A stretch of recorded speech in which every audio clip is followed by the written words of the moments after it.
Queridos, esse é o site do seminário, é desse jeito mesmo, seminarioclinicadaalma.com. Lá você pode fazer a sua inscrição para você participar do seminário. E embaixo tem o número do meu WhatsApp. Se você quiser conversar conosco, pedir algum material, pedir algum livro, entre em contato com a gente, que a gente manda para sua casa lá. Então, vamos ler livro de Lucas. Quem encontrou, diga amém. Lucas capítulo 25, versículo 11. E disse: um certo homem tinha 2 filhos.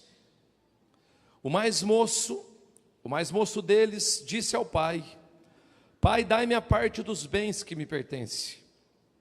E ele repartiu por eles a fazenda. E poucos dias depois, o filho mais novo, ajuntando tudo, partiu para uma terra longínqua e ali desperdiçou os seus bens, vivendo dissolutamente. E havendo ele gastado tudo, houve naquela terra uma grande fome e começou a padecer necessidades. E chegou a um dos cidadãos daquela terra, o qual o mandou para os seus campos apacentar os porcos. E disse: e desejava ele encher o seu estômago com as bolotas que os porcos comiam, e ninguém lhe dava nada. E tornando em si disse: quantos empregados do meu pai têm abundância de pão, e eu aqui pereço fome. Levantar-me-ei, irei ter com meu pai, e dir-lhe-ei: Pai, pequei contra o céu e perante ti. Já não sou digno de ser chamado teu filho. Faze-me como um dos teus empregados. E levantando-se foi para o seu pai. Quando ainda estava longe, viu o seu pai e se moveu de íntima compaixão. E correndo lançou-lhe ao pescoço e beijou. E o filho disse: Pai, pequei contra o céu e perante ti, e já não sou digno de ser chamado teu filho. Mas o pai disse aos seus servos: trazei depressa a melhor roupa e vestilho, pondo-lhe um anel nas mãos e sandália nos pés, e trazei o bezerro cevado e matai-o, e comamos e nos alegramos. Porque este meu filho estava morto e reviveu, tinha se perdido e foi achado, e começaram a alegrar-se. E o seu filho mais velho estava no campo, e quando veio, chegou perto de casa, ouviu a música e as danças. E chamando um dos servos, perguntou-lhe o que era aquilo. E ele lhe disse: veio o teu irmão, teu pai matou o bezerro cevado, porque recebeu são e salvo.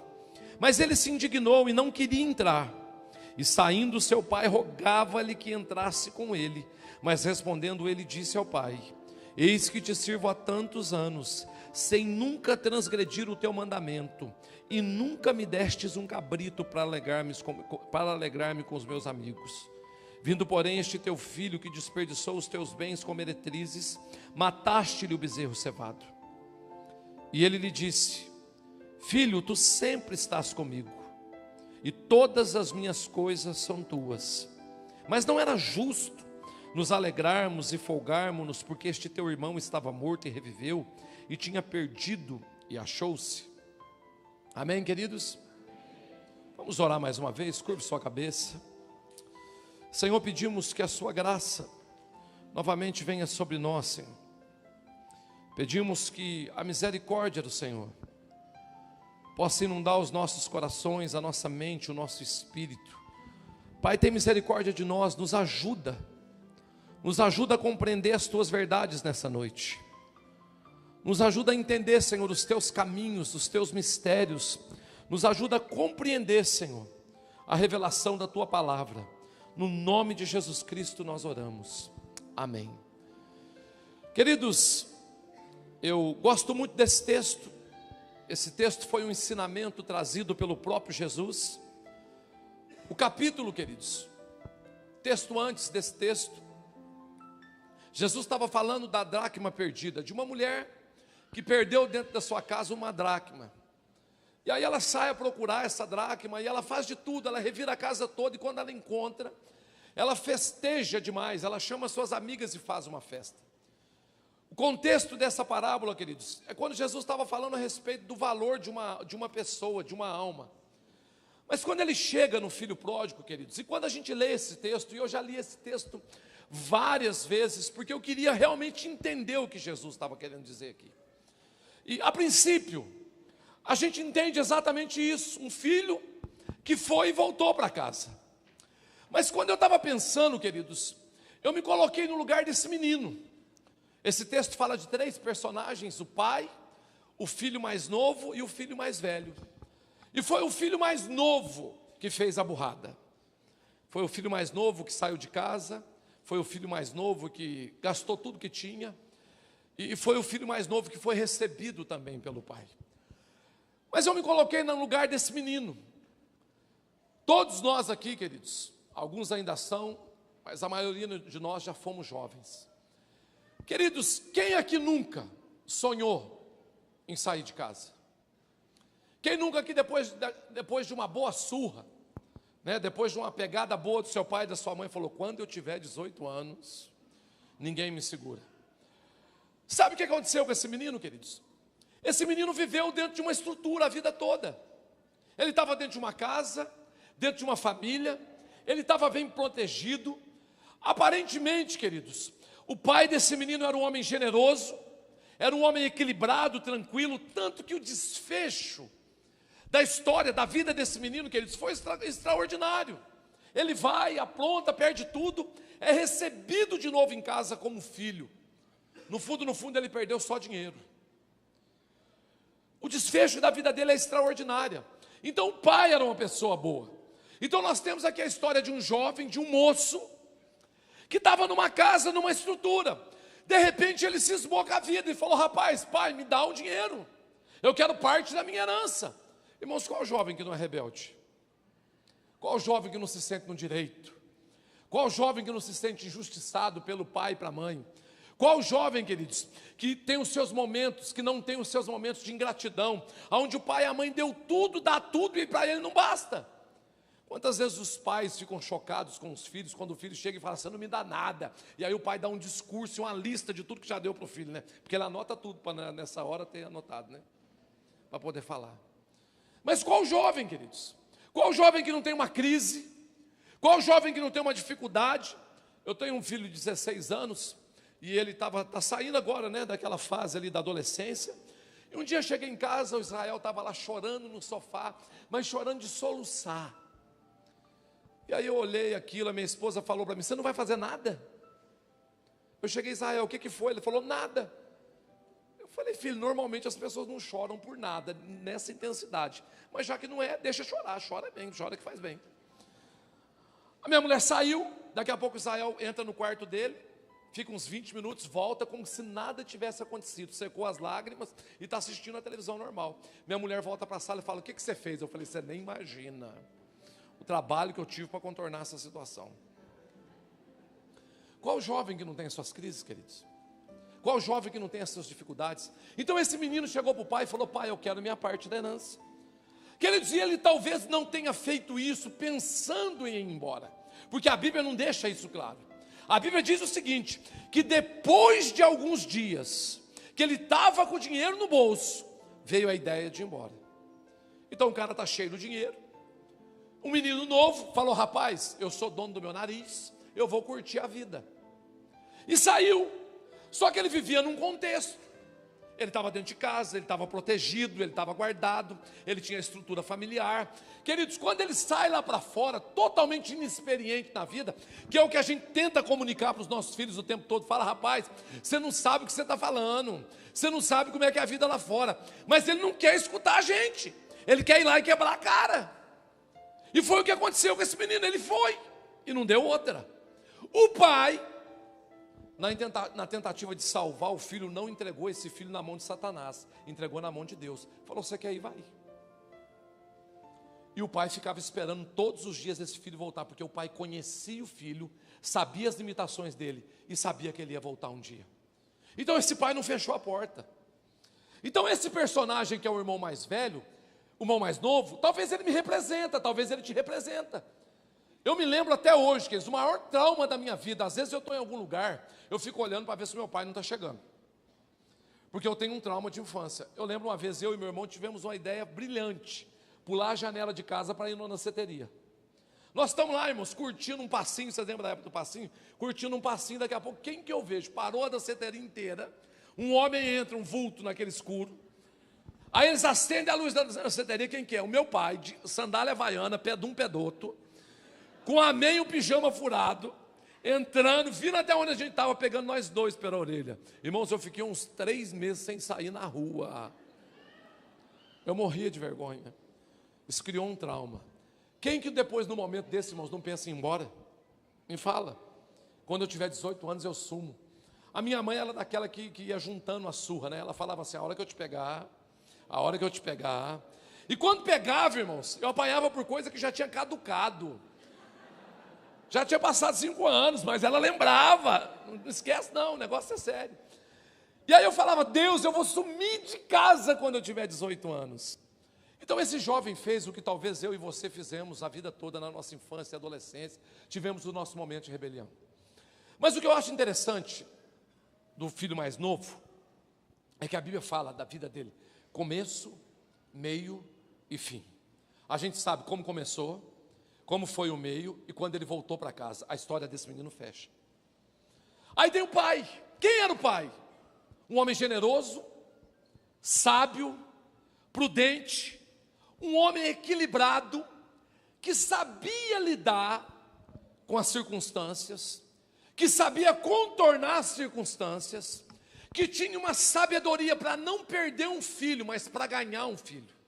Mesmo diante de um conflito, aquele homem teve envergadura, teve capacidade de olhar para o filho dele e falar, está aqui, então vai.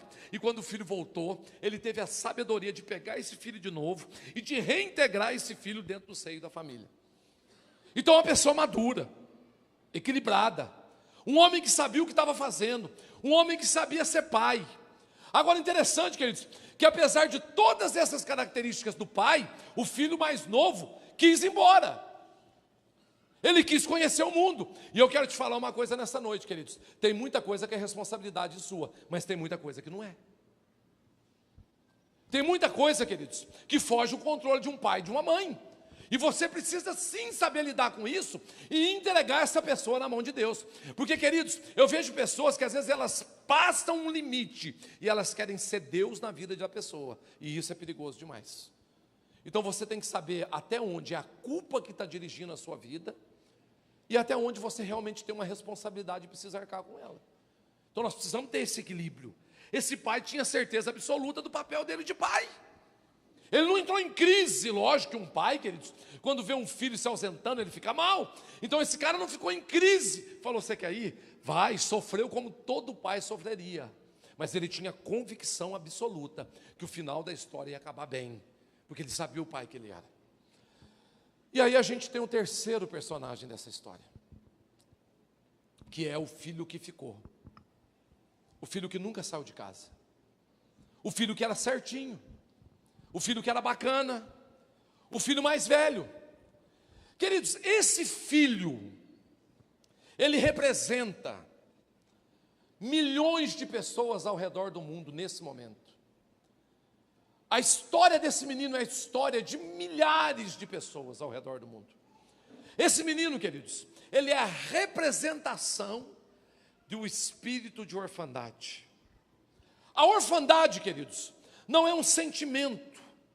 A orfandade não só se traduz num comportamento, a orfandade é uma crença que se desenvolve na vida de uma pessoa e que vai controlando e coordenando a vida dessa pessoa ao longo da vida. Muitas pessoas vão morrer comunicando, tendo um comportamento de um órfão.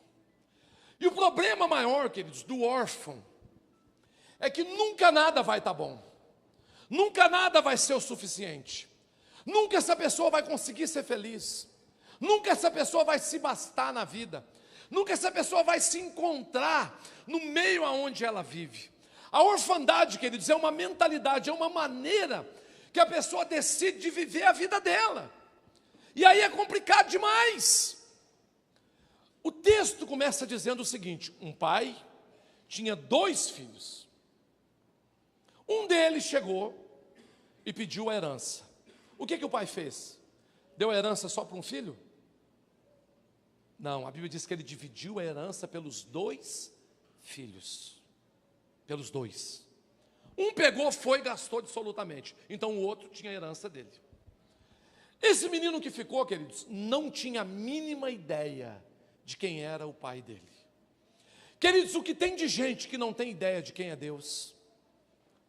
O que tem de gente, queridos, que não tem ideia do que Deus pode fazer, da maneira que Deus te vê? O que tem de gente, queridos, que não tem a mínima ideia do lugar de Deus na vida dele? Queridos, tem gente leiga a respeito de Deus demais. Tem pessoas procurando dentro da igreja, queridos, um Deus que elas nunca vão encontrar. Sabe por quê? Porque foi um Deus fabricado mediante a sua orfandade. Ela construiu um Deus dela que não existe. E aí com esse Deus ela se fere, ela se machuca, com esse Deus ela se frustra. Por quê? Porque as expectativas dela não tem nada a ver com as expectativas de Deus a respeito dela. Queridos, o que tem de gente machucada com Deus, o que tem de gente culpando a Deus pela vida que tem levado, por aquilo que tem acontecido na vida dela. Esse menino, ele convivia com esse pai todos os dias. Sabe qual que era a fala dele? Eu te sirvo há tantos anos. Mas ele não tinha a mínima ideia de quem era Deus. Queridos, alguns de nós estamos tão distantes de Deus, mas tão distantes. Sabe o que é você vir num culto? Todo mundo está quebrantado e você não sentir nem dor de cabeça? Sabe o que você olhar para uma pessoa, queridos, que está chorando do seu lado, e você pensar assim, isso deve ser emoção, porque eu não estou sentindo nada? Sabe o que é você se sentir sozinho o tempo todo? Sabe o que é você olhar, irmãos, para as pessoas para a sua volta, e ter o sentimento de dizer assim, olha, com todo mundo acontece, menos comigo. Todo mundo é abençoado, menos eu. Irmão, sabe quando a pessoa que está do seu lado é revelada, e você está orando uma semana inteira para ser e não é? Sabe quando você coloca toda aquela expectativa, e você cria um Deus na sua cabeça, queridos, e fantasia um Deus, e isso tudo só afasta você mais de Deus do que aproxima, queridos? Sabe o que é você ser crente há 5, 10 anos, e nunca ter sentido a presença de Deus de verdade na sua vida? Sabe o que você ouvir e ler, que Deus é pai de órfãos, e você continuar sendo órfão a vida inteira? E esse tipo de coisa a gente não fala para as pessoas. Queridos, o que tem de gente lutando para manter a fé? O que tem de gente brigando e mentindo para ela mesma que ela acredita em coisas que ela não acredita? O que tem de gente tentando burlar e travando uma briga emocional terrível dentro dela, falando, não, Deus me ama, mas ela nunca se sente amada. O que tem de pessoas, queridos, que nunca basta, os sinais estão ali, Deus manda pessoas, a palavra está ali, mas não basta, porque ela não consegue entender que Deus a ama na simplicidade dela. O que tem de gente, irmãos, colocando uma melancia na cabeça para chamar a atenção de Deus, e faz um monte de coisa. Irmão, você sabia que a maioria dos problemas que a gente que a gente resolve em gabinete, ou grande parte desses problemas, queridos, no fundo, são órfãos tentando chamar a atenção de um pai?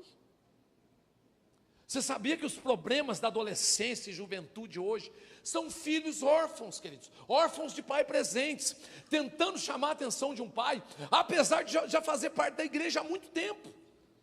Queridos, tem comportamento que a gente vê dentro da igreja, dentro do corpo de Cristo, que nada mais é uma pessoa declarando em alto e bom som, eu não me sinto amada.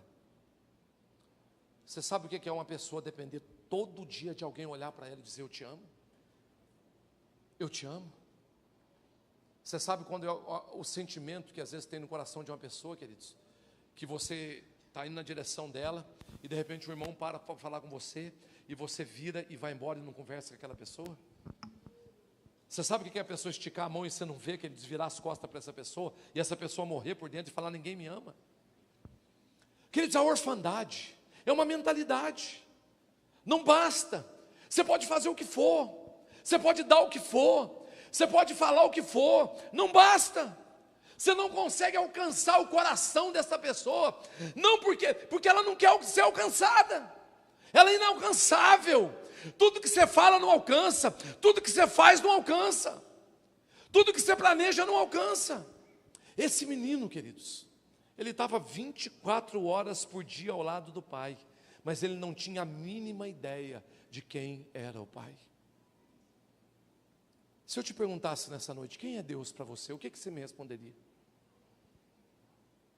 Quem é Deus de verdade? Qual que é a sua definição de Deus? Irmãos, se tem uma coisa que Deus quer, é se relacionar comigo e com você. Se tem uma coisa que Deus quer, é se manifestar em mim e através de mim. Eu fui batizado na igreja Assembleia de Deus. Foi o melhor tempo da minha vida. Por quê? Porque ali eu fui curado por Deus. Quando eu era pequeno, minha mãe me levava para o culto. E a minha mãe tinha uma técnica, irmãos, para a gente ficar em silêncio, um beliscão na costela. Irmão, você mexia no banco, ela encaixava. Outra mexida e ela girava. Pensa numa dor, irmãos, que era aquilo. Então eu tinha que ficar num culto, irmão, sem poder respirar. E a gente ia para aquele culto, era um negócio terrível, uma tortura. Sabe aquele sermão, irmãos, que você não está aguentando? Imagina uma criança. E aí eu ficava naquela luta. E eu lembro um dia que o pastor, irmãos, todo empolgado, aleluiado, cheio de Deus, começou a falar, não, porque essa é a casa do Pai. E eu dei uma mexida no banco na hora que ele falou isso, irmãos. A minha mãe encaixou um daqueles beliscão e girou. Eu falei, se essa é a casa do Pai, a casa do cão, eu não quero ir nem perto. Eu tomei uma decisão, eu falei, eu nunca mais, eu entro na igreja. E aí eu cresci, irmãos. E aí, fomos para a igreja Assembleia de Deus, lá eu me batizei. Nós tínhamos um trio, que a gente cantava. Um cantava, dois pediam desculpa, irmãos, era uma tragédia o nosso hino. Mas os irmãos generosos, eles dão glória a Deus, aleluia. Não quer nem saber o que está acontecendo, né? O negócio é glorificar. E assim, a gente tentando aquilo, mas não funcionava. E eu lembro, irmãos, que um dia veio um missionário da Patagônia, e a gente estava cantando, irmãos, eu acho que por misericórdia ele desceu lá e foi orar com nós. E aí, irmãos, no discernimento de Deus, ele falou, gente, Deus vai levar vocês para as nações. Éramos 3 pessoas, vocês vão ser missionários, vocês vão pregar. Irmãos, Deus nos deu tanta palavra, e tipo, estava falando assim, para de cantar, porque o seu negócio é pregar, entendeu? Você vai para as nações. E eu entendi o recado de Deus. E ali, irmãos, eu tinha uma gravatinha vermelha, e a gente orou, nós fomos batizados com o Espírito Santo imediatamente, e hoje os 3 que estavam ali são missionários. E eu lembro que, irmãos, o toque das mãos daquele cara na minha vida destrancou um monte de coisa. E a partir daquilo ali, algumas coisas começaram a acontecer na minha vida. E eu lembro que eu estava uma vez numa vigília da Assembleia de Deus, irmãos. E lá é vigília mesmo, começa às 8 horas da noite, vai até às 6 da manhã. Entendeu? E a gente vai revezando, uns vai dormindo, outros vai orando, enfim. E eu lembro que eu acordei uma hora de madrugada, irmãos, o pau estava comendo, pensa na presença de Deus, um fogo caindo, e eu já entrei no meio do fogo e tal. Aí daqui a pouco uma pessoa começou a falar em línguas, e não parava. E ele insistiu tanto que todo mundo parou, achando que vinha uma profecia. E ele não profetizava, irmãos, ele só falava em língua. Daqui a pouco eu estou lá sentado, e eu comecei a entender o que ele estava falando. Eu falei, gente, eu estou ficando louco. Porque esse cara está falando em português, eu estou entendendo. E ele falando, eu entendendo. Eu falei, Jesus, tem misericórdia, pelo amor de Deus. Isso não é certo. O cara está falando em língua, é língua de anjo. Eu não posso ficar entendendo e bisbilhotando o negócio dos anjos. Tem misericórdia. Quando eu me peguei, irmãos. Quando eu me peguei, eu já estava traduzindo o que o cara estava falando. E aí o cara falando, eu traduzindo. O cara falando, eu traduzindo. Daqui a pouco ele para, o abençoado. No meio de uma frase. E eu estava traduzindo, parei também. E ele não continuou, irmãos. No final da vigília, o pastor chegou para mim e falou assim, não foi Deus que estava te usando. Porque Deus não deixa nada pela metade. Satanás entrou na sua mente. Eu tinha 14, 15 anos. Irmãos, isso para mim foi um negócio de doido. Eu não tinha ideia de quem era Deus. Eu não sabia quem era o Pai. Eu vim de uma família disfuncional, eu não sabia como é que Deus se movia, a simplicidade, eu não conhecia. E aí, irmãos, eu cresci com isso, eu fui virando jovem e cresci, e toda vez que eu ia num culto, alguém começava a falar em línguas, e eu começava a entender, eu falava, nossa, Satanás está querendo usar minha mente, e eu falava, não posso abrir mão, e eu resistia àquilo. Irmãos, e foi uma luta, até que um dia, eu consolidei aquela verdade na minha mente. Eu falei, nunca mais eu falo uma profecia na minha vida. E eu me fechei totalmente, queridos, para aquilo que estava acontecendo. Depois de alguns anos, eu fui para Jocum. E eu estava na Jocum, queridos. Depois de 3, 4 anos na Jocum, veio um pessoal da África do Sul, de uma escola de profeta. E eles vieram fazer um seminário na nossa base. E eu já imaginei, esse povo vai vir e o Satanás vai querer de novo entrar na minha mente. E eu já comecei a orar aquela semana e repreender. E eles chegaram, irmãos, com um modelo totalmente, de um entendimento diferente de profeta. Começaram a falar da simplicidade de Deus em usar uma pessoa. Começaram a falar, queridos, que Deus, Ele quer se mover de uma forma simples no meio do povo dEle. E aí, queridos, eles ensinando tudo aquilo, eu falei, rapaz, isso não tem nada a ver com o que eu aprendi. E aí um dia ele falou, olha, eu vou fazer uma prática aqui para vocês. Dividiu a turma em várias turmas, e nós sentamos numa roda, 10 pessoas, e um menino, 20, 22 anos, falou, olha, eu agora vou trazer uma palavra para cada um de vocês. Eu falei, como assim? Uma palavra para cada um de vocês? Não tem um hino, não tem nada? Ele falou, eu vou trazer uma palavra, pensando comigo, né? Daqui a pouco ele começou, irmãos. Olhou para o primeiro e falou, olha, Deus está me falando isso e tal. E eles tinham um defeitinho, irmãos. Um defeito não, né? Eles andavam com um gravador e uma fita. Ele profetizava e gravava e entregava a fita. Se não cumprir, você pode me ligar. Eu falei, ou ele é muito louco, ou ele acredita demais no taco dele. Foi indo. Profetizou para o primeiro, eu falei, carne. Profetizou para o segundo, eu falei, carne. Profetizou para o terceiro, eu falei, tutano. Profetizou para o quarto, eu falei, carne. Porque na minha cabeça, queridos, eu não conhecia Deus. Eu não sabia que maneira que Deus poderia se mover. Sabe qual que é o problema, irmãos? Nós trancamos Deus na nossa caixinha. E a gente não consegue ver as várias perspectivas de Deus. Nós enquadramos Deus no nosso mundinho. E agora, se não for da nossa maneira, não serve. É no que esse menino vivia, ele não conhecia o Pai. E ele foi profetizando, e quando chegou para mim, eu falei, eu quero ver agora.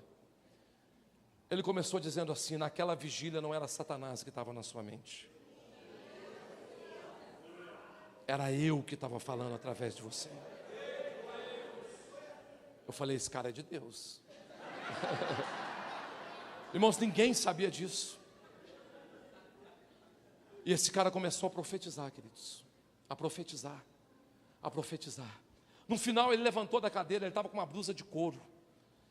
Ele falou, ele tirou a blusa, colocou nas minhas costas e falou, hoje Deus está restituindo o seu dom profético. E eu não estou só liberando o que estava trancado dentro de você, mas eu estou transferindo a minha unção, porque Deus está colocando unção dobrada na sua vida. Irmãos, eu saí daquele momento, eu não sabia o que eu fazia, eu não sabia o que eu falava. E aí Deus me falou naquele momento ali, quanto tempo você me colocou dentro de uma caixinha? Sabe por que eu estou falando aqui, que eu estou falando isso aqui nessa noite, irmãos? Porque tem gente aqui duvidando do que Deus está fazendo nessa casa. Porque tem gente aqui falando no coração dela, não é Deus, é homens. E Deus manda te dizer nessa noite, sou eu quem falo na boca dos homens dessa casa.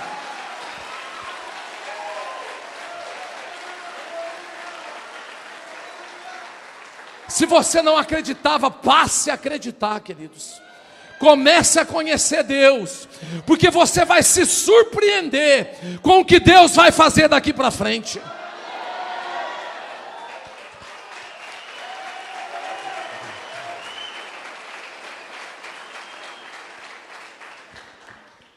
Nós não conhecemos Deus. Sabe da maneira que a gente vê Deus? Da mesma maneira que a gente vê as pessoas, da mesma maneira que a gente vê aqueles que falharam com a gente, da mesma maneira que a gente vê aqueles que representaram. E sabe qual que é o problema, irmãos, que eu vejo nesse texto aqui? Porque tinha aqui na nossa frente um pai bondoso, um pai misericordioso, mas esse menino preferiu ver o pai diante da ótica dele. Esse menino preferiu ver o pai, diante da frustração dele. O problema não era o pai, o problema era a orfandade que estava dentro do coração dele. Irmão, escuta o que eu estou te falando. O problema não é as pessoas, o problema não é a igreja, o problema é a ótica pela qual você tem enxergado a vida e aquilo que Deus tem feito. Isso é sério, irmãos, porque isso nos controla, nos priva de experimentar o melhor de Deus. E aí eu me casei. Nós começamos a orar e buscar Deus, e minha esposa, uma mulher de oração, de jejum. Eu me lembro que um dia, queridos, minha esposa chega em casa e fala: Maurício, eu estou com uma dor terrível na minha perna. Eu falei: amor, vamos orar que passa. Ela falou: Maurício, já orei, já jejuei, é sério, me leva no médico. E eu fui orar, e ela falou: me leva no médico. E eu levei, o médico falou para ela: olha, a sua esposa tem um problema de quadril, um desgaste no quadril. Eu falei: o que isso significa? Não, ela tem que fazer uma cirurgia. A gente coloca um cimentinho lá, preenche, fica bom. Eu falei: cimento na pessoa? Ele falou: não, é um cimento para isso mesmo e tal. Ela foi, irmãos, internou, fez a cirurgia, colocou o cimento. 15 dias depois estava zerada. Passou um mês, levei ela no médico, o médico falou: a cirurgia foi um sucesso, sua esposa está boa. Voltamos para casa, 4 dias depois, a minha mulher acorda com uma dor terrível no fêmur. Levei no médico de novo, o médico falou: a cirurgia não deu certo, nós vamos ter que colocar uma prótese de quadril e de fêmur. Eu falei: o que é isso? Ele falou: não, é uma cirurgia simples. Entrei na internet, irmãos, serra a perna da pessoa, serra o osso da pessoa, coloca um trem para baixo, um trem para cima, 6, 7 horas de cirurgia, tem que tomar sangue. Eu falei: você vai matar minha mulher. Irmãos, eu fiquei desesperado e falei: Deus, não, a minha mulher não, porque ela ora demais. Ela ora demais, ela é muito crente. Jesus, pega outra pessoa, pega o pastor, mas deixa minha mulher em paz. Pega o Carlinho.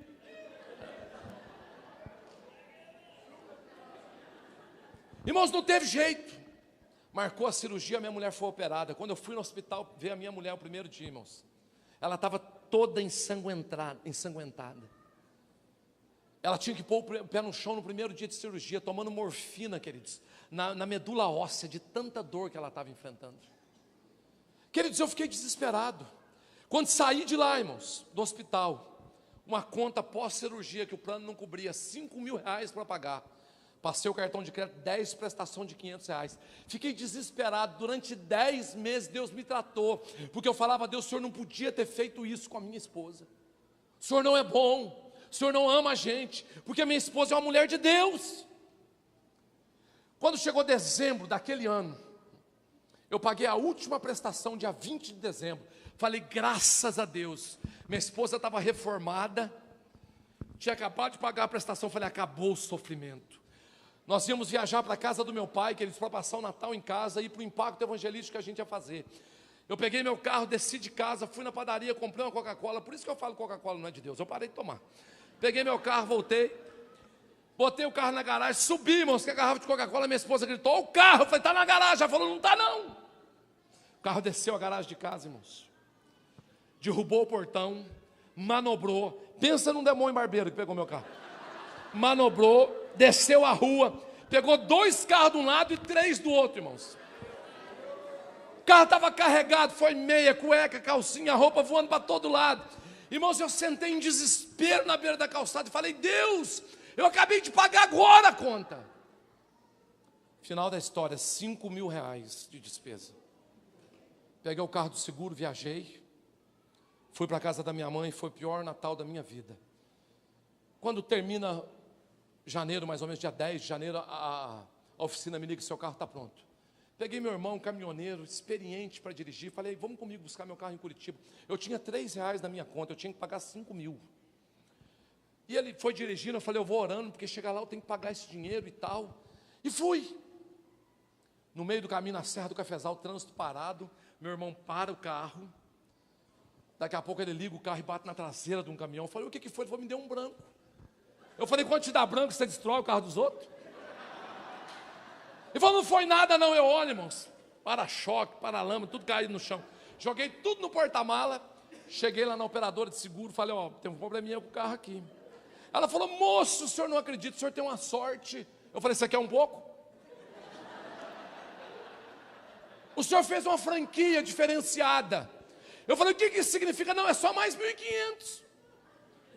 Eu falei, 5 com 1.500, 6.500. Eu tenho 30. Fui para casa, irmãos, me tranquei no meu escritório. E comecei a chorar e falar com Deus. Eu falei, Deus, o que está acontecendo? O senhor quer falar comigo? Passei a manhã inteira orando, irmãos. Deus não falou nada. Passei a tarde inteira orando, irmãos. Chorando diante de Deus. No finalzinho da tarde, Deus falou comigo, Maurício, você não me conhece. Eu falei, Deus, eu te prego há tantos anos. Já testemunhei de tantos milagres que o Senhor fez na minha vida. Deus falou comigo, você não me conhece. Você não sabe quem eu sou. Eu tive que tocar na sua mulher para chamar a sua atenção. Porque você não para. Você não me conhece. Irmãos, eu caí no sono, eu estava cansado, exausto. Deu mais ou menos uma meia-noite, meu telefone toca, fala, um empresário, amigo meu, falou, Maurício, o que está acontecendo? Eu falei, você está com um problema? Eu falei, estou, por quê? Ele falou, não, Deus me falou. Eu falei, então tá bom. Qual que é o problema, Maurício? Eu falei, se ele te falou que eu estou com um problema, ele te fala o problema também. Desliguei. Irmãos, eu estava no tutano, na carne. 6 horas da manhã ele me liga. Falou, Maurício, eu depositei 6.500 na sua conta, vai lá e paga o que você está devendo. Quando eu cheguei na locadora, falei, olha, vim pegar meu carro. Ela falou, como é que você vai pagar? Eu falei, à vista. Peguei meu carro, fui embora. Dei testemunho para tudo quanto é lado. Lindo, maravilhoso. Cheguei lá, falei, amor, Deus cuida de nós, ama a gente e tal e tal. 1 ano depois, minha esposa chega para mim e fala, Maurício, estou com uma dor na perna. Eu falei, essa você já teve. É na outra perna. Eu falei, não brinca não, amor. É igual a dor da outra. Levei no médico, prótese de quadril e de fêmur. Eu falei, doutor, tem misericórdia de nós. Ela já tem uma. Ele falou, meu filho, ela tem o mesmo problema na outra perna. Irmãos, eu entrei em crise, quase que eu desviei. Eu falei, Deus, como é que o Senhor faz isso com a minha esposa? Um dia eu chego em casa, a minha esposa estava no quarto dela de oração, chorando. Eu abracei ela, eu falei, o que foi, amor? Ela falou, Deus me perguntou agora, se Ele não me curasse, se eu continuaria amando Ele da mesma maneira. E eu respondi, Deus, eu perco o meu braço, minha perna, as minhas mãos, mas eu não te abandono. Irmãos, eu me ajoelhei e falei, Deus, cura minha esposa, cura minha esposa. Chegou o dia de internar, cheguei no hospital para internar minha esposa. A moça falou assim, olha, não tem quarto na enfermaria, porque meu plano só cobre enfermaria. Eu falei, que bom, então nós vamos embora para casa. Falou, não, ela fica num quarto particular, amanhã ela vai para a enfermaria. Eu falei, o que isso significa? Não, é R$500 a mais por dia. Eu falei, não, vamos embora, outro dia a gente interna a minha esposa, amor, estou morrendo de dor. Eu falei, rapaz, isso é o sinal de Deus, Deus vai curar ela, vai deixar ela num apartamento, para ela ser curada no melhor lugar. Falei, pode internar. Ela ia fazer a cirurgia às 11 horas da noite, eu estou lá esperando. Aí a moça me fala, o médico não veio. Sua esposa só vai ser operada amanhã. Eu falei, é o sinal de Deus. Deus vai curar a minha mulher. Fui para casa, deitei e dormi na intenção de pegar a minha mulher no outro dia cedo. Chego cedo no hospital para tirar a minha esposa. Fala, cadê minha mulher? Está no quarto. Falei, vim buscar ela, como, moça? Ela operou ontem. Eu falei, o médico não veio, pois é, ele chegou 1 hora da manhã, operou ela. Eu falei, o inimigo esperou dormir para operar a mulher, você acredita? Irmãos, de novo aquela mesma crise. Não liberou um quarto na enfermaria. 15 dias, 10 dias a minha esposa no quarto particular. O Jocumeiros vinha para cuidar dela. Irmãos, um café com leite e 2 biscoitos no hospital custa R$25. Eu não sei de onde que vem aquilo, para custar um tanto desse. E o Jocumeiro come para arrebentar. Irmãos, eu vi aqueles meninos entrando e comendo. Eu falei, eu estou morto. Deu o dia de pegar a minha esposa. Cheguei, tinha uma mulher na minha frente, o pai dela 40 dias na UTI. Ela chegou para o moço, pediu a conta, ele começou a imprimir, entregou na mão dela, 43 mil. Ela desmaiou no meu pé assim, falou, moço, o que eu faço? Eu falei, deixa seu pai e vai embora. E eu comecei a chorar, eu falei, o próximo é eu. Sentei na frente do homem e falou, como é que o senhor pretende pagar? Eu tinha R$50 na conta. Eu falei, pretendeu ou não pretendo? E ele riu, né, porque eles não acreditam na gente. E aí ele falou, vou imprimir, começou a imprimir. Eu falei, eu só quero ver o valor, porque eu não quero ver o que ninguém comeu, para mim não pecar contra os irmãos. Colocou a folha na minha frente, eu virei, R$30. Eu falei, você está me devolvendo a mulher certa? Ele falou, dona Dalva, sua esposa? Eu falei, ela. Só um minuto. Fui no quarto e falei, amor, alguém veio aqui? Ela falou, não. Falei, alguém pagou a conta? Ela falou, não, meu bem. Eu falei, então pega o que der, o que não der, deixa aí. Vamos embora. Cheguei lá, irmãos, o moço perguntou, como é que você vai pagar? Eu falei, à vista. Dinheiro. Tirei 50, dei na mão dele. E ele mexe, não tem troco, não tem troco. Eu falei, é oferta, Deus abençoe. Nunca mais eu voltei nesse hospital. Irmãos, eu cheguei em casa, fui de novo para o meu escritório, porque eu sabia que isso não era normal. Falei, Deus, o Senhor precisa falar comigo o que está acontecendo. De novo Deus falou comigo, Maurício, você não me conhece. Você olha para mim como você olhava para o seu pai. Você olha para mim pelos fracassos que você teve na sua vida. Você olha para mim dentro da sua perspectiva. Eu quero te tirar dessa caixa, Maurício, mas você não sai. Comece a me ver diferente. Vai ter hora que eu vou curar a doença. Vai ter hora que eu não vou curar. Vai ter hora que eu vou te dar o dinheiro para você pagar a sua conta. Vai ter hora que você não vai precisar de dinheiro. Maurício, comece a me ver de uma maneira diferente. Queridos, quantos de nós não conseguimos enxergar Deus na nossa vida no meio de uma dificuldade? E a gente não consegue acreditar que Ele está ali. E apesar de tudo parece que está caindo na nossa cabeça, mas Ele está ali. Ele ainda está no controle das coisas, por pior que seja a dificuldade.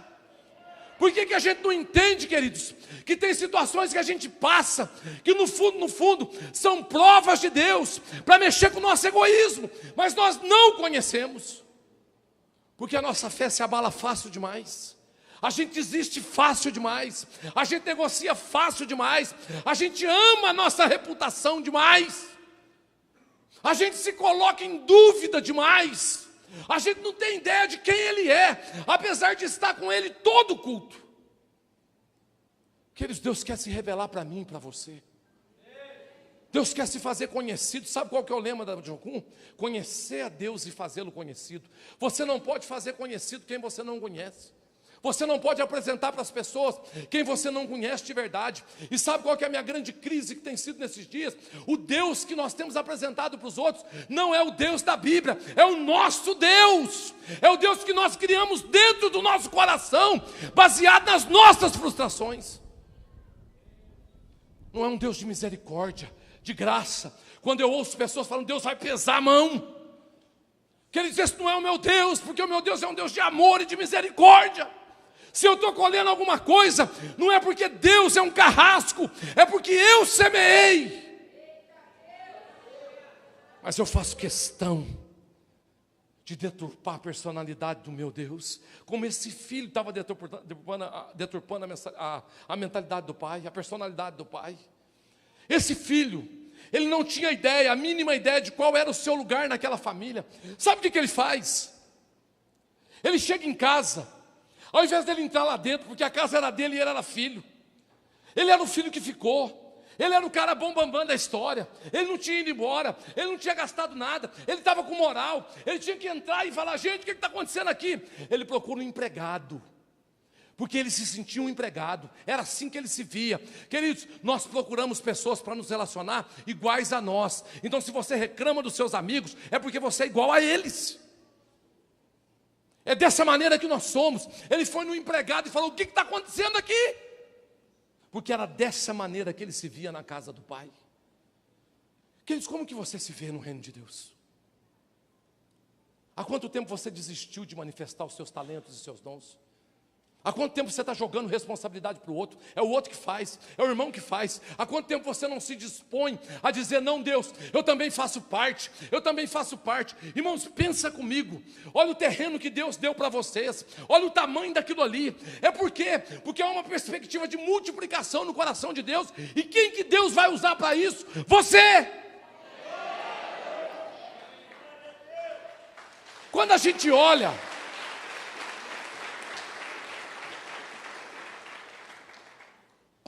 olha para os sinais que Deus está dando, a gente precisa entender as provocações que Deus está fazendo na nossa vida.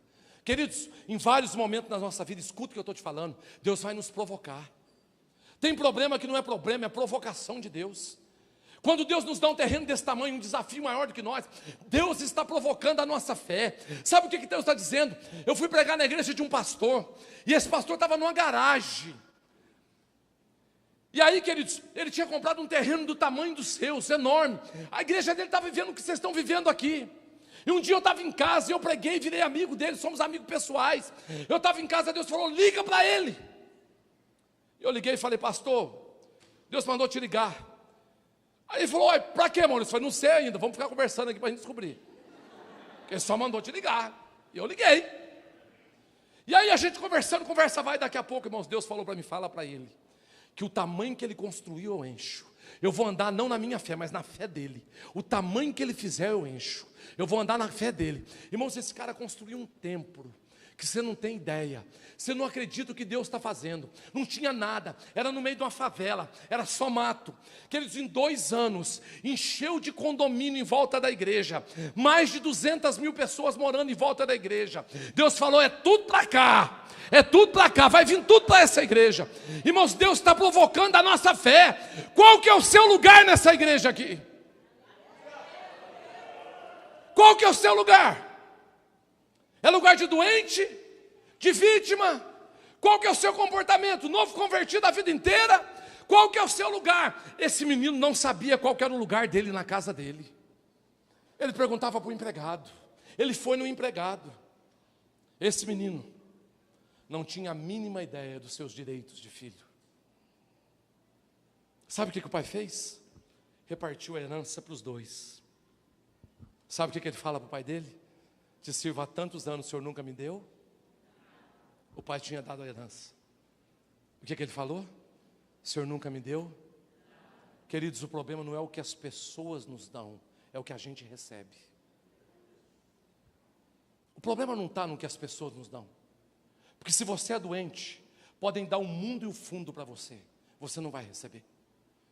Tem pessoas que não recebem, não são alcançáveis. Elas não querem. Elas querem ficar no papel, queridos, de vítima. Elas querem ficar no papel de pequeno.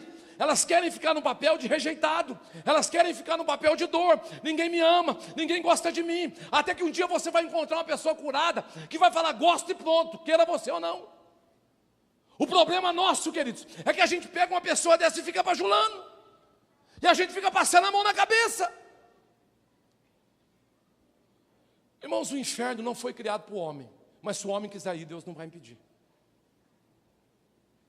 Deus ama tanto o ser humano, que mesmo ele querendo ir para o inferno, Deus libera essa pessoa para ir. Quando você aceitou Jesus, o que aconteceu dentro do seu coração? Algo extraordinário aconteceu na sua vida. Uma bomba explodiu dentro de você. Eu estava meditando esses dias sobre a crucificação de Jesus. E eu estava lendo aquele texto daqueles ladrões que acompanharam Jesus naquele momento ali. E eu me coloquei no lugar daquele homem, queridos, que Jesus falou para ele, hoje mesmo estarás comigo no paraíso. Aquele homem era um bandido. Ele gastou a vida dele, queridos, fazendo coisas erradas. Mas no último momento da vida dele, ele tem um encontro com Jesus. E quando ele encontra, queridos, algo acontece dentro dele, porque imediatamente quando você recebe a Jesus, você recebe o Espírito Santo. E com isso, você é tocado nos seus dons, nos seus projetos, nos seus talentos. Algo explode dentro de você. Novo convertido ninguém aguenta, prega até para poste. O bicho está aleluiado. Então algo acontece dentro da gente. Então imagina aquele ladrão na cruz, queridos. Agora recebe essa carga espiritual. Jesus agora vem e fala, hoje mesmo estarás comigo no paraíso. E agora ele tem os últimos momentos de vida dele. E aí ele olha para baixo, e ele vê o mundo, e ele sabe que ele ia morrer naqueles momentos ali. E ele pensa, por que eu não encontrei ele há 10 anos atrás? Eu não estaria aqui hoje. Por que eu não encontrei ele há 20 anos atrás? Eu não estaria aqui hoje. Eu poderia estar com a minha família e com meus filhos. Por que eu só encontrei ele na última hora? Por que eu não tive a oportunidade de ver ele antes? Agora não tem como descer e viver. Aquele homem passa os últimos momentos da vida dele pensando assim, que maneira que eu gastei a minha vida. Quem é que assistiu aquele filme, o Resgate do Soldado Brian? Quem assistiu? Quem não assistiu, assista, queridos. Aquele filme, ele tem uma história interessante. Mas o enredo da história, queridos, é um soldado que eles estão no campo de batalha, e de repente eles estão para morrer. E aí algumas pessoas começam a dar a vida pela vida daquele soldado. E um daqueles superiores, queridos, dando a vida por aquele soldado que ia estar vivo, ele chega para ele e fala o seguinte: faça valer a pena. Quando eu vi essa cena desse filme, que eu não assisti o filme também, eu vi essa cena. Na hora, queridos, eu fui levado à cruz do Calvário. Jesus morrendo naquela cruz. E eu me vi aos pés daquela cruz, olhando para o rosto de Cristo. E Ele olhando para mim, dizendo: Maurício, faça valer a pena. Faça valer a pena o meu sacrifício aqui. Queridos, o que você está fazendo com a sua vida? Quem é Deus para você? Será que você vai ser um filho rebelde, órfão o resto da sua vida? Esse menino estava há tantos anos na casa do pai, mas ele estava sendo roubado, porque tudo que ele se sentia era um empregado. Será que nós vamos ficar 10 anos dentro da igreja, com esse sentimento no nosso coração, e deixar isso controlar a minha vida? Quanto tempo mais eu vou ficar prostrado diante disso? Quanto tempo mais as palavras que me foram ditas, que me foram comunicadas, as situações que eu vivi e convivi com elas, vão determinar a minha vida, e não um caráter de um Deus, que eu preciso conhecer intimamente no meu coração? Quanto tempo mais? Eu vou me comportar como um mendigo, diante de uma mesa, eu vou chegar para os empregados, quanto tempo mais? Ele morava, comia, dormia com o pai, mas não sabia quem era o pai. Me fala, queridos, nesse texto Jesus queria falar do filho que foi embora e voltou? Era disso que Jesus queria falar conosco? Ou será que Jesus não está perguntando para nós nessa noite: quem você pensa que eu sou? Quem eu sou para você? Queridos, quem tem sido Deus na sua vida? Quem tem sido Deus na sua casa? O que você conhece de Deus? O que te perturba? O que tira o seu sono? O que te move, queridos? O que desperta compaixão no seu coração? Qual que é a sua luta de verdade? Seja sincero com você mesmo. Qual que é os motivos da sua oração? Por que você tem chorado diante de Deus? Será que a gente não se tornou tão egoísta, mas tão egoísta, mas tão egoísta, que tudo que a gente pensa é na gente mesmo? Será que os nossos motivos não são estritamente particulares do que reino de Deus? Será que a gente não construiu um reino dentro do reino? Queridos, o que realmente tem movido a nossa vida? Nós estamos vivendo os últimos dias dessa igreja na face da terra. Você precisa decidir por quem você vai lutar. Você precisa decidir por que você vai lutar. Queridos, nós temos uma demanda enorme: drogadição. Milhares e milhares dos nossos jovens estão morrendo na drogadição. Adolescentes, jovens, na depressão, síndrome do pânico. As doenças emocionais se multiplicam. Os consultórios, queridos, cada dia mais se enchem. Centenas de milhares de pessoas vivem à base de remédio psicotrópico. Jovens, 14, 15 anos, vivendo à base de remédios. E tudo que eu consigo fazer é ficar chorando como um filho órfão que não conhece o pai. Ficar brigando pela mesma luta, lutando a mesma coisa a vida inteira. Há um chamado de Deus para a nossa vida nessa noite. Há um convocamento de Deus para a nossa vida nessa noite. Queridos, Deus está separando a igreja da igreja. Deus está separando o corpo do corpo. Deus está chamando algumas pessoas para viver uma vida totalmente diferenciada. É tempo, queridos, de conhecer a Deus como nunca foi.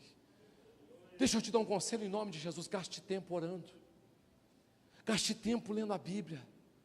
Gaste tempo com jejum e oração. Gaste tempo com Deus, porque senão você vai se perder. As pessoas estão se perdendo nos seus motivos. As pessoas se tornaram egoístas. As pessoas, queridos, cada dia mais elas estão preocupadas com elas. As pessoas têm medo de andar, queridos, na direção que Deus está mostrando. Queridos, a gente tem medo de dar um passo de fé. O pastor me mostrou o terreno e falou: Maurício, nós pagamos 4,5 milhões. Eu falei: pastor, uma quantia boa, mas para Deus não é nada, né? E o pastor é empolgado: se deixar ele compra um de 20 milhões, viu? Segura ele, em nome de Jesus. E aí, irmãos, nós entramos na esquina do terreno. Ele falou: Maurício, isso aqui vai ser um centro comunitário. Aqui nós vamos trabalhar com os meninos da favela. Aqui nós vamos fazer isso. Irmãos, ele arrumou tanto prédio para fazer naquele lugar, que prepara os milhão, viu? Por o que nós estamos lutando, queridos? Aonde está o nosso coração? Quando a gente começar a se preocupar conosco, com os outros, Deus vai se preocupar mais conosco. Quando a gente começar a colocar o nosso coração nos outros, o coração de Deus vai se voltar para o nosso coração. Escuta o que eu estou te falando, queridos. A maior cura que um ser humano pode viver na vida dele é se desprender dele mesmo e viver para Cristo, e viver para Deus na face dessa terra. Deus está te chamando para isso. É ótimo, queridos. É ótimo a gente fazer seminários. É ótimo a gente fazer escola de cura e libertação. É excelente um culto de segunda-feira, onde a gente quebra as maldições. Mas se tudo isso não nos levar para os pés de Cristo, para dizer para Ele: Senhor, eis-me aqui, envia-me a mim. Nós somos os mais miseráveis homens dessa terra. Se isso tudo não for um chamado de Deus, para que eu possa colocar o meu coração nas mãos dEle, para que Ele use quando Ele quiser e como Ele quiser, eu estou perdendo o meu tempo. Eu não passo de um doente que não conheço nada de Deus. Quem é Deus para você? Quem tem sido Deus na sua vida? Um balcão de supermercado onde você vem, pede, e quando não dá certo você reclama? Ou um lugar, queridos, onde você encontra com um pai, com o coração de um filho quebrantado, mesmo que você errou, mas você volta para dentro da casa do pai, e você veste de novo as suas vestes e fala: não, eu tenho um papel de filho dentro dessa casa. Quem tem sido Deus para você? Se coloque de pé, eu quero orar com você nessa noite.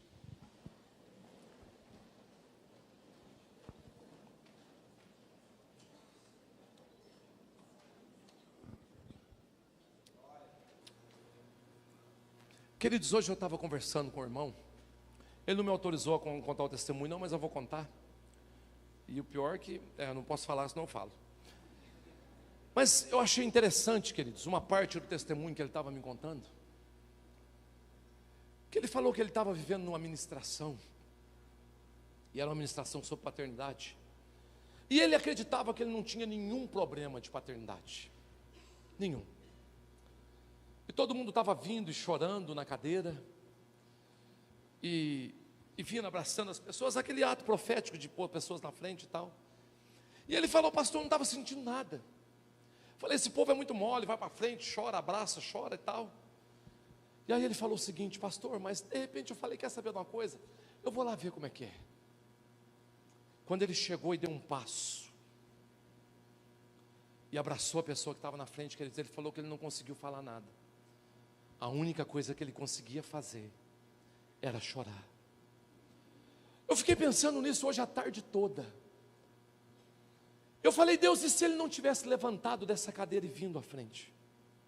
Talvez ele morreria acreditando que ele não tinha problema nenhum. E essa chave nunca seria virada na vida dele. Sabe qual que é o grande problema nosso, queridos? A gente quer viver da experiência do outro. A gente acha que a experiência do outro vai ser a nossa experiência.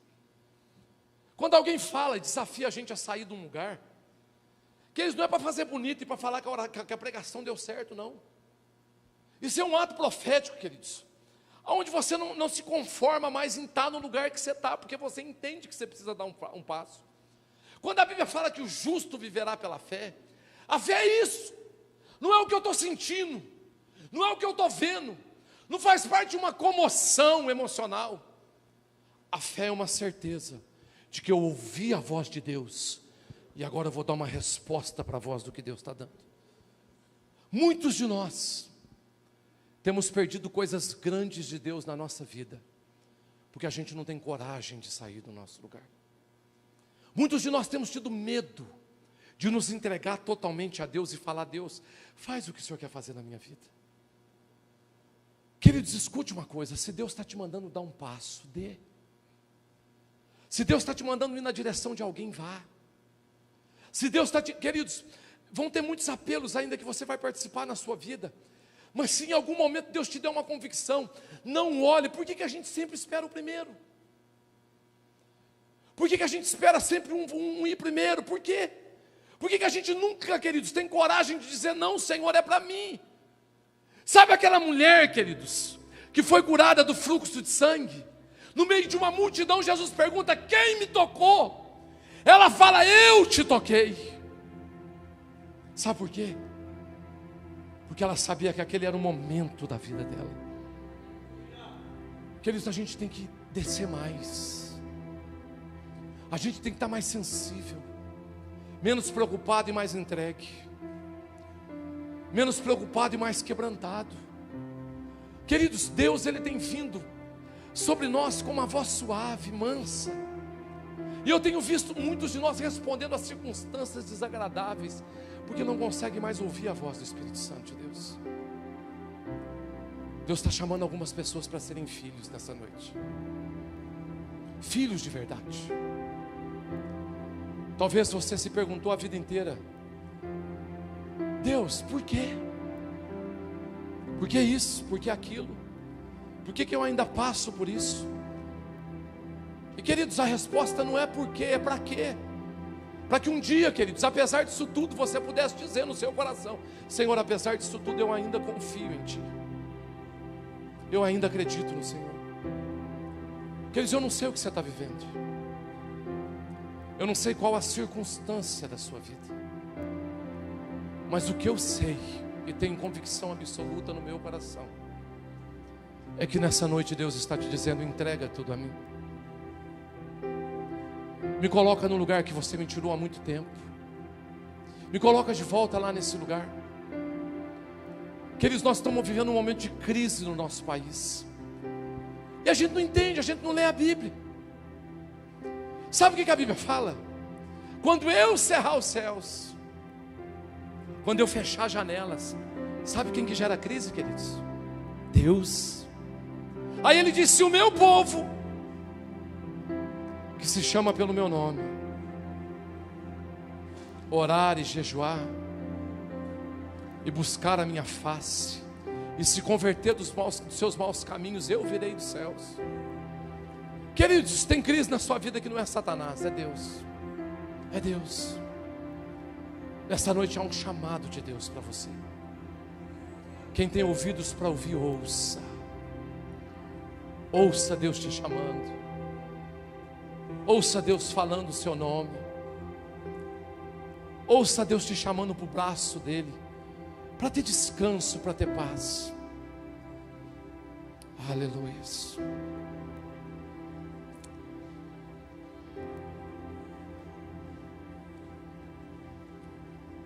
Aleluia. Fale com Deus agora, ore talvez como você nunca orou. Diga: fala a Deus, eu tenho procurado tantas coisas, corrido atrás de tantas coisas. Será que eu não tenho te deixado de lado, Deus? Será que por conta de estar dentro de uma igreja eu não tenho te negligenciado? Será que eu não exaltei mais o problema dentro da minha casa do que a sua presença? Será que o problema, Deus, não tomou o lugar da sua presença na minha casa? E a gente fala muito mais do problema do que do Senhor.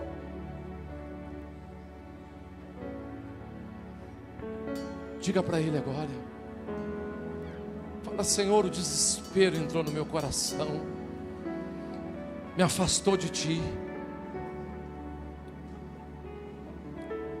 Peça para Deus colocar um jardim dentro de você nessa noite. Vamos cantar essa música?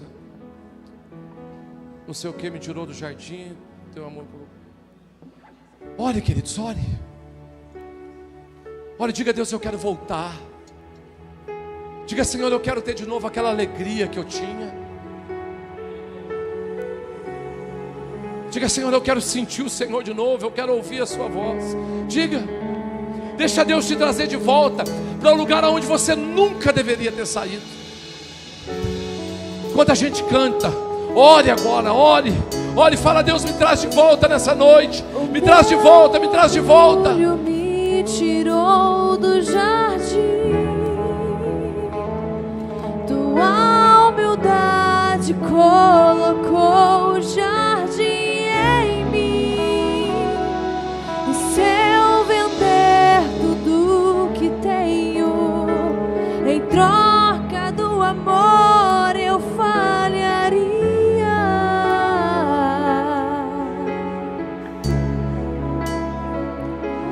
mas o amor não se compra, nem se merece. O amor se ganha, de graça o recebe. Eu quero conhecer Jesus. Eu quero conhecer Jesus. Eu quero conhecer Jesus. Eu quero conhecer Jesus. Meu amado é o mais belo entre milhares e milhares. Meu amado é o mais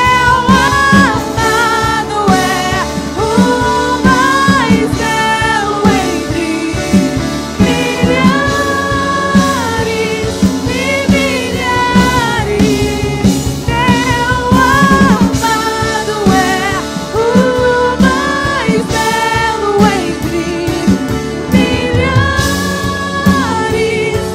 milhares. Meu amado é o mais belo entre milhares e milhares. Meu amado é o mais belo entre milhares e milhares. Queridos, nunca mais você vai se sentir sozinho. Nunca mais. Nunca mais. Eu queria perguntar aqui, queridos, tem alguém aqui que não é cristão e que quer entregar a sua vida para Jesus nessa noite? Levanta a mão bem alta assim, eu quero ver. Tem alguém que não é crente e que quer aceitar Jesus nessa noite? Tem alguém que ainda não aceitou Jesus? Tem alguém que estava desviado, que estava mal, que entendeu nessa noite que precisa voltar, precisa se reconciliar com Deus? Tem alguém? Levanta a mão. Levanta a mão, tem um moço aqui. Alguém pode abraçar esse rapaz? Levanta a mão, guerreiro, para chegar alguém em você. Tem mais alguém, queridos? Tem mais alguém que de novo quer voltar hoje? Tem mais alguém que quer dizer para Deus: Deus, não, eu não vou viver mais como eu estava vivendo. Eu não vou viver mais sozinho como eu estava vivendo. Eu não vou mais colocar culpa em ninguém, mas eu quero voltar o meu coração para o Senhor. Tem alguém? Levanta a mão assim, eu quero te ver. Levanta a mão, eu quero te ver. Tem alguém? Tem alguém? Tem uma senhora aqui. Alguém pode abraçar essa senhora e orar com ela, por favor? Vamos orar, queridos. Você que está aqui à frente, põe a mão no seu coração. Põe a mão no seu coração, queridos. Esse é o momento de arrependimento. Esse é o momento de quebrantamento diante de Deus. Dizer: Deus, por que será que eu me distanciei tanto? Por que será que eu me envolvi com tantas coisas que me afastaram do Senhor? Por que eu troquei o meu amor pelo Senhor, pelo amor de outras pessoas? Por que eu coloquei a expectativa em alguém, em outro lugar e não no Senhor? Mas diga nessa noite: Jesus, essa noite eu quero voltar com o meu coração inteiro na sua presença. Senhor, eu oro agora em nome de Jesus. Em nome de Jesus, Pai, vem sobre nós nessa noite, Espírito Santo. Vem sobre nós, vem sobre nós, vem sobre nós.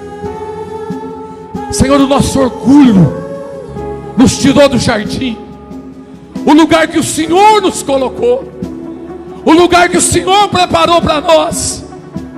Mas a sua humildade tão grande, o seu coração de amor, colocou de volta o jardim dentro de nós. E nessa noite, com laços de amor, o Senhor tem nos atraído para a sua presença. E agora nós podemos de novo entrar na casa do Pai. Sejam benditos, filhos do Pai. Nós podemos assentar na mesa e cear contigo. Senhor, na sua presença a cura, na casa do Pai a libertação, na casa do Pai a identidade. Senhor, eu oro agora por aqueles que negociaram a sua identidade, Aqueles que estão aqui nessa noite, Senhor, que não acreditam no seu potencial, aqueles que dizem o tempo todo para eles mesmos: eu não posso, eu não consigo, comigo não vai dar. Ei! Na casa do Pai a sua identidade é restaurada. É na casa do Pai. O anel é colocado no dedo e Ele está te dizendo: bem-vindo de volta, bem-vindo de volta, bem-vindo de volta, bem-vindo de volta.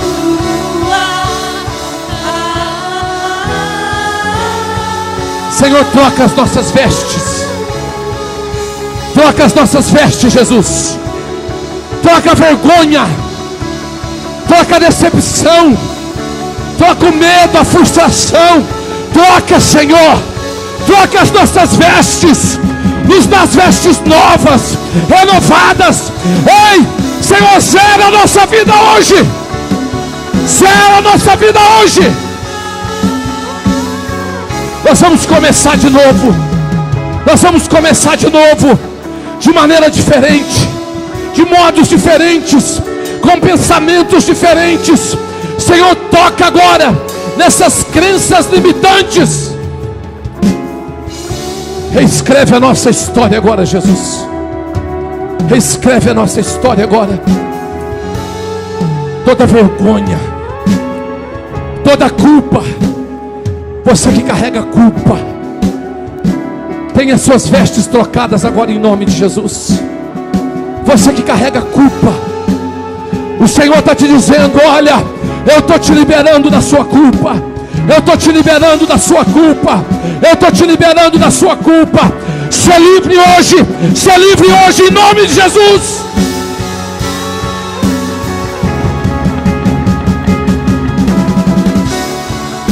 Aleluia, aleluia. Vem, Espírito Santo. Eu oro agora, Senhor, por uma liberação de dons nos nossos meios. Só libera agora os dons do Espírito no nosso meio. Levanta profetas, mestres, evangelistas, homens e mulheres cheios do Espírito Santo de Deus. Levanta. Campo Grande vai ser abalado pelo poder de Jesus Cristo. Libera, libera agora, Senhor. Liberta projetos, projetos missionários. Libera agora, Espírito Santo. Libera, libera pessoas que vão curar outros. Libera pastores, pregadores. Sopra agora, Espírito de Deus. Sopra agora. Sopra agora, Espírito de Deus. Sopra agora. Sopra agora, Senhor. Sopra agora, Espírito de Deus. Sopra agora, Senhor. Sopra agora. Toca no seu povo. Abra as portas que estão fechadas, Jesus. Abra as portas que estão fechadas. Eu declaro agora, Senhor, portas abertas no poder do Espírito Santo de Deus. Uma reviravolta, um tempo novo, um tempo de milagre, um tempo de cura, de libertação, um tempo de avivamento. Aleluia, aleluia, aleluia, aleluia. Você que tem uma enfermidade, queridos, coloque a mão na sua enfermidade agora. Se você não a tem alguém na sua casa que está enfermo, coloque a mão no seu coração agora. Espírito Santo de Deus, na casa do Pai tem cura, Senhor. Na casa do Pai tem cura. Espírito de enfermidade, ouça a nossa voz e o nosso comando agora no nome de Jesus. Nós te damos uma ordem agora. Pega tudo que é seu. Pega tudo que é seu. Pega as suas enfermidades, pega as suas mazelas. Pega agora em nome de Jesus. Escute, espírito de enfermidade, espírito que aprisiona as pessoas.